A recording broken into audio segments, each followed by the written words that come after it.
गेल्या काही दिवसांपासून उपोषणाला बसलेले सोनम वांगचुक यांना दिल्ली पोलिसांनी आंदोलन स्थळावरून जबरदस्तीने उचलत थेट रुग्णालयात नेलं।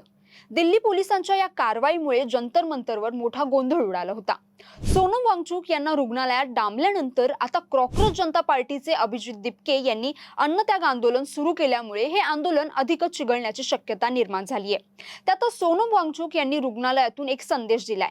भारतातील स्वातंत्र्याचा दुसरा लढा, संसदेवरील मोर्चाला मोठ्या प्रमाणात यशस्वी करा, मला बेकायदेशीरपणे रुग्णालयात नेलंय, हा संदेश मी गीतांजली मार्फत तुमच्यापर्यंत पोहोचवतोय, असा संदेश सोनम वांगचुक यांनी दिला आहे। या घटनेचे पडसाद आता महाराष्ट्रात देखील उमटल्याचं पाहायला मिळतंय। मुंबई, पुणे तसेच राज्यभर समर्थकांनी आंदोलन करायला सुरुवात केली आहे। सामाजिक कार्यकर्ते सोनम वांगचुक यांच्या समर्थनार्थ भिवंडी शहरातील विविध शाळांतील विद्यार्थ्यांनी भर पावसात आंदोलन केल्याचं पाहायला मिळालं।